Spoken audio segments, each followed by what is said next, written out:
అప్పుల బాధలు వెంటాడుతున్నాయా? అయితే 6 జేవిఆర్ వారి జాతిరత్నాలు ధరించండి. నమస్తే. ప్రస్తుతం నాతో పాటు స్టూడియోలో ఉన్నారు సీనియర్ జర్నలిస్ట్ కిరణ్ గారు. వారితో మాట్లాడదాం. కిరణ్ గారు నమస్కారం సార్. నమస్తే వలి. కిరణ్ గారు, వినూత కోట ప్రస్తుతం జనసేన పార్టీలో ఒక హాట్ టాపిక్ అయినటువంటి పేరు. గతంలోనే జనసేన పార్టీ కూడా ఆమె వ్యవహార శైలికి సంబంధించి ఆమెని పార్టీ కొంచెం దూరంగా ఉంచారు. ఎప్పుడైతే డ్రైవర్నే హత్య చేసి చెన్నైలో పడేశారో, ఈ వార్త బయటకు వచ్చిందో పార్టీ నుంచి పూర్తిగా సస్పెండ్ చేసిన పరిస్థితి ఉంది. అసలు నమ్మకంగా పనిచేసిన డ్రైవర్ని ఎందుకు చంపాల్సి వచ్చింది? ఇప్పుడు చెన్నై సబ్ జైల్లో ఉన్నారు దంపతులు ఇద్దరు కూడా. అసలు అసలు అండర్ కరెంట్లో ఏం జరిగింది? లోపల అంతర్గతంగా జరిగిన విషయాలేంటి?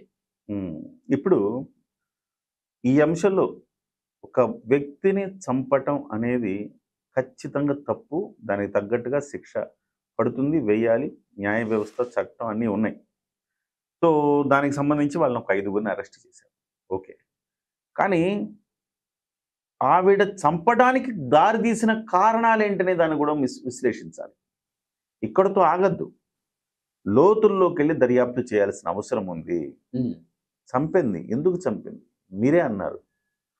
అంత తమ్ముళ్లాగా చూసుకున్న ఒక వ్యక్తిని, ఇంట్లో మనిషిలాగా చూసుకున్న ఒక వ్యక్తిని అంత హింసించి చంపడానికి గల కారణం ఏంటి? మామూలుగా చంపలా, హింసించి చంపారు. అంటే ఏదో సమాజానికి తెలియకూడనిది, సమాజంలో అంశాన్ని బయట పెడితే మాన ప్రాణాలకు హాని కలిగేది ఏదో ఆ అబ్బాయి దగ్గర ఉంది. సో అందుకే ఈ రకమైన చర్య తీసుకున్నారేమో నాకు అనిపిస్తుంది. అంటే వినూత రహస్యాలు మొత్తం అతనికి తెలుసు.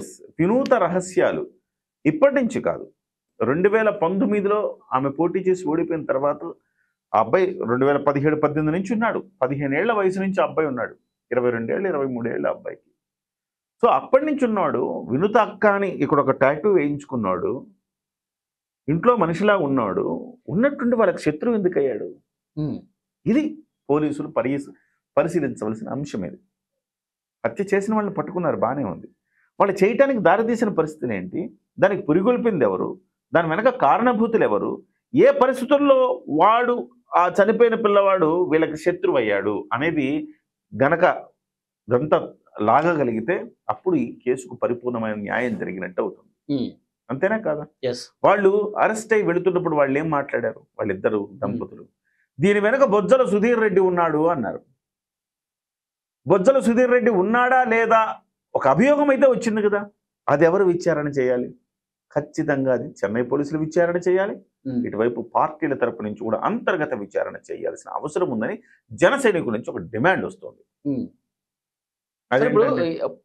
చెన్నై నుంచి ఈ కేసుని శ్రీకాళహస్తికి షిఫ్ట్ చేసే అవకాశం ఏం లేదా? అంటే ఆయన చంపింది శ్రీకాళహస్తిలోనే కావచ్చు, పడేసింది మాత్రం చెన్నై నదిలో పడేశారు కదా. అంటే నేనేమంటానంటే ఆ కేసుని శ్రీకాళహస్తికి తరలించాలి అనే ఒక డిమాండ్ కూడా వస్తోంది. ఎందుకంటే ఇక్కడ జరిగింది, ఇక్కడ పోలీసులకి కంఫర్టబుల్ ఛేదించడం కేసుని కాబట్టి అంటున్నారు. కానీ అది చెన్నై కోర్టులో, చెన్నై పోలీసుల పరిధిలో ఉంటేనే మేలేమో అని నాకు అనిపిస్తోంది. ఎందుకు అంటే ఇవాళ వైసీపీకి అనవసరమైన ఆయుధాలు ఇచ్చినట్టు అవుతుంది ఇక్కడ. కాబట్టి నిజాయితీగా విచారణ చేసిన పోలీసులు, నిజాయితీగా బొజ్జల సుధీర్ రెడ్డి అమాయకుడు, ఇందులో అతనికి ఎలాంటి సంబంధం లేదని పోలీసులు తేల్చినప్పటికి కూడా ఇది కావాలని మ్యానిపులేట్ చేశారనే అవకాశం ఉంది. కాబట్టి ఇది చెన్నై పోలీసులు విచారించడమే సరైన ప్రక్రియ అని నేను అనుకుంటున్నా. First thing. ఓకే. రెండోది, ఇవాళ బొజ్జల సుధీర్ రెడ్డి మీద ఆరోపణ వచ్చింది. తాత్కాలికంగా పార్టీ నుంచి సస్పెండ్ చేసి అతను సత్యత నిరూపించుకున్న తర్వాత తిరిగి పార్టీలోకి తీసుకోవాలి అనే ఒక డిమాండ్ వినపడతా ఉంది. ఎందుకంటే ఇవాళ మనం చూసాం, తప్పేనా? బొజ్జల సుధీర్ రెడ్డి చాలా మంచోడై ఉండొచ్చు, ఆయన సచ్చీలుడై ఉండొచ్చు, కానీ ఒక క్రాస్ చెక్ అనేది అవసరం కదా. కూటమి ధర్మానికి బీటలు వారకుండా, కూటమి ధర్మానికి కట్టుబడి విఘాతం కలగకుండా ఉండాలి అంటే జన సైనికుల డిమాండ్ను కూడా పరిగణలోకి తీసుకుని అతను తాత్కాలికంగా సస్పెండ్ చేసి ఈ విచారణ పూర్తయిన తర్వాత అతని పార్టీలోకి తీసుకోవటం నయమేమో అనిపిస్తుంది. అట్లా అనుకుంటే ఇప్పుడు వైసీపీ వాళ్ళు కావచ్చు, ఇంకొకళ్ళు కావచ్చు, గుడ్డ కలిసి మీదేస్తూ ఉంటారు కూటమి పార్టీల ఎమ్మెల్యేల మీద, ఎంపీల మీద. అంత మాత్రం చేత వాళ్ళు ఏదో విమర్శించారు కదా అని చెప్పి అది ప్రతిపక్షానికి సద్విమర్శ చేయదుగా. ప్రతిపక్షం స్వపక్షమేగా. ఇప్పుడు జన సైనికుల డిమాండ్ ఏంటి? ఆమె దానికి దారితీసిన పరిస్థితుల్లో ఆమె బొజ్జల సుధీర్ రెడ్డి పేరు చెప్తోంది కదా. మరి మీరు పార్టీ నుంచి ఇమ్మీడియట్గా సస్పెండ్ చేశారు కదా, టీవీ రామారావుని ఇమ్మీడియట్గా సస్పెండ్ చేశారు కదా. ఎక్కడ ఎలాంటి పరిణామం జరిగినా ఇమ్మీడియట్గా సస్పెండ్ చేస్తుంది కదా జనసేన. అదే సత్యలత తెలుగుదేశం పార్టీ కూడా నిరూపించుకోవాల్సిన అవసరం ఉంది అనేది ఇక్కడ ప్రధానంగా జన సైనికులు వస్తున్న డిమాండ్ ఇది. అది మీరు అంటున్నట్టు ప్రతిపక్షం చేసింది అనుకున్నా వాడి కువిమర్శలు చేస్తారు, కావాలని మీరు చెప్పినట్టు బట్టగాల్చి ముఖం మీద వేసే పరిస్థితి ఉంటుంది. అలా కాదు కదా, ఇది ఇన్ హౌస్ జరుగుతోంది. మీరందరూ ఒక కుటుంబం కదా. ఇప్పుడు జనసేన వీళ్ళని సస్పెండ్ చేయడం అంటే ఆ డ్రైవర్ ని చంపడం అనేది కొంత ప్రాథమికంగా ఇన్వెస్టిగేషన్ లో తేలింది. చెన్నై పోలీసులు కూడా చెప్పారు, బహిష్కరించింది. ఇక సస్పెండ్ కాదు, చేశారు. ప్రాథమిక సమాచారం ఉంది కాబట్టి తప్పు వీళ్ళు చేశారని కాబట్టి వీళ్ళు జైల్లో వేశారు కాబట్టి పార్టీ సస్పెండ్ చేసింది. ఇప్పుడు ఏమి అభియోగం చేసింది, దానికి సంబంధించిన ఆధారాలు ఏమి బయటకు రాలా. వన్స్ ఇన్వెస్టిగేషన్ లో బయటకు వస్తే అప్పుడు సస్పెండ్ చేస్తారు కావచ్చు. డెఫినెట్ గా నేనేమంటున్నాను, సో ఇలాంటి ఆరోపణలు వచ్చాయి కాబట్టి పోక్సో చట్టం కింద కేసు నమోదు చేశారు జానీ మీద, వెంటనే సస్పెన్షన్ చేశారు.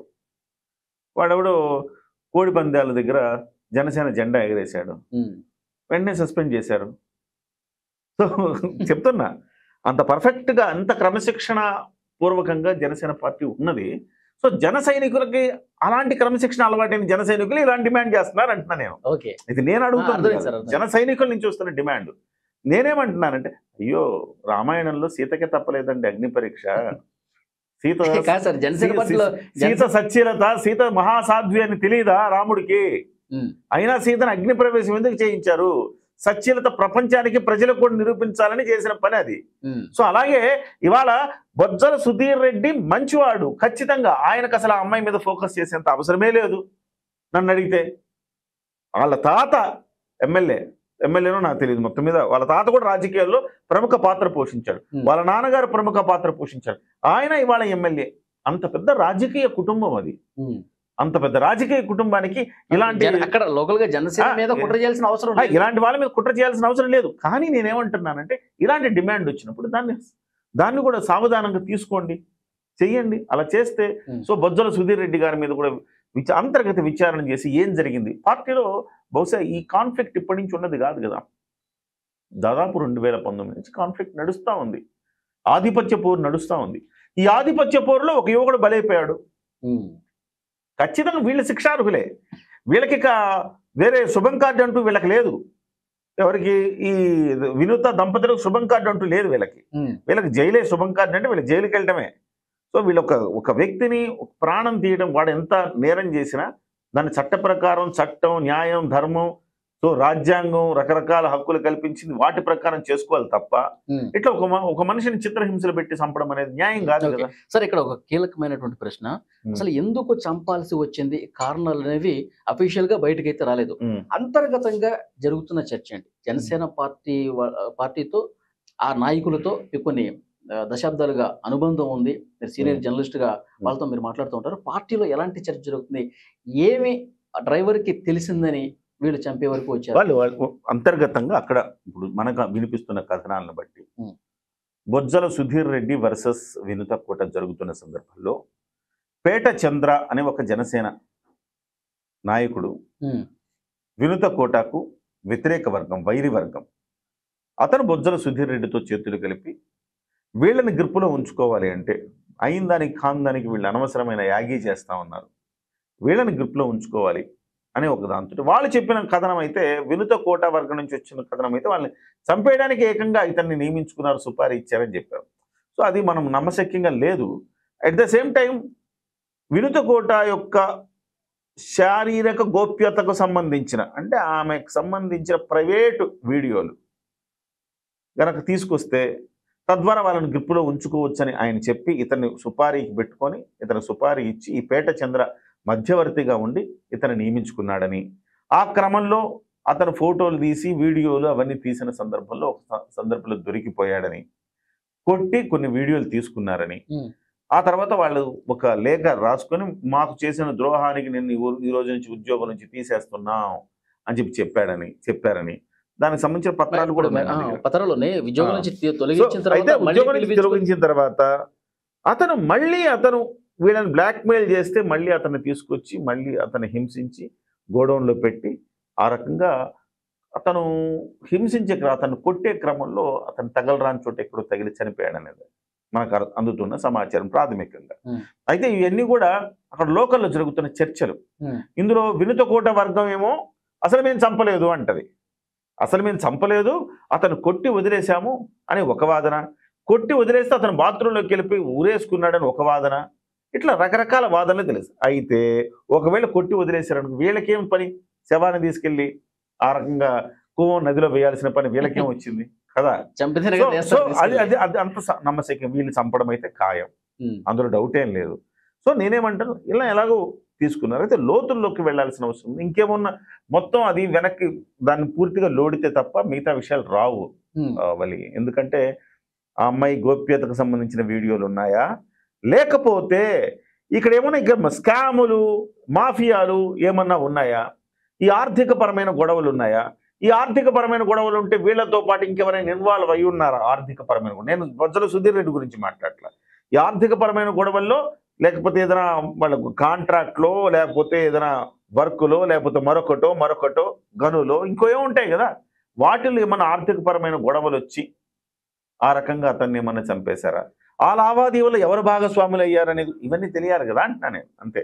సో ఇవన్నీ తెలియాలంటే సమగ్రంగా విచారణ జరపాల్సిన అవసరం ఉంది. సో మొత్తం మీద అయితే వీళ్ళిద్దరు చంపిన మాట వాస్తవమే, చంపినట్టుగా కూడా క్లియర్గా ఎవిడెన్సెస్ ఉన్నాయి. సో ఆ ఎవిడెన్సెస్ మీద పోలీసులు విచారణ జరుపుతూ ఉన్నారు. అయితే వీళ్ళు చెప్పిన దాని ప్రకారం కూడా వాళ్ళు ఆ కోణంలో కూడా అతను నిజంగా వీళ్ళు కొడితేనే చనిపోయాడా, ఊరేసుకున్నాడా, లేకపోతే మరి ఏం జరిగింది, బహుశా వీళ్ళు చెప్తున్న స్టోరీ ఏంటంటే అది ఊరేసుకున్నాడు, మా దగ్గర అయింది కాబట్టి తీసుకెళ్ళిపోయామని చెప్తున్నాను. ఆధారాలన్నీ త్వరలోనే బయటకు వస్తాయి సార్. అంటే విచారణలో నిజంగా శారీరక గోప్యతకు సంబంధించి వీడియోలోనే చిత్రీకరించారా, బొజ్జల సుధీర్ రెడ్డి ఆధీనంలోకి ఇతను ఏమన్నా డ్రైవర్ వెళ్ళిపోయాడా, ఇవన్నీ కూడా ఫోన్ కాల్స్ అది ఎంత ఈజీ అండి. నేనేమంటారా, ఇతనికి ఈ పిల్లోడు బొజ్జల సుధీర్ రెడ్డి వాళ్ళ వర్గంతో ఫోన్ కాల్స్ మాట్లాడటము, చాటింగ్లు, ఇవన్నీ మద్యం కుంభకోణాన్ని వెలికి తీయగలిగిన వాళ్ళు, డిలీట్ చేసిన చాట్నే రిట్రీవ్ చేయగలిగిన పోలీస్ వ్యవస్థ ఉంది. అలాంటప్పుడు పెద్ద విషయమా? సో ఆ సత్యలతను కూడా నిరూపించుకునే అవకాశం ఇవ్వాలి బొజ్జల సుధీర్. అతి త్వరలోనే బయటకు వస్తాయి సార్. ఆ తర్వాత మళ్ళీ మనం మాట్లాడుకుందాం. థ్యాంక్ యూ వెరీ మచ్ గారు.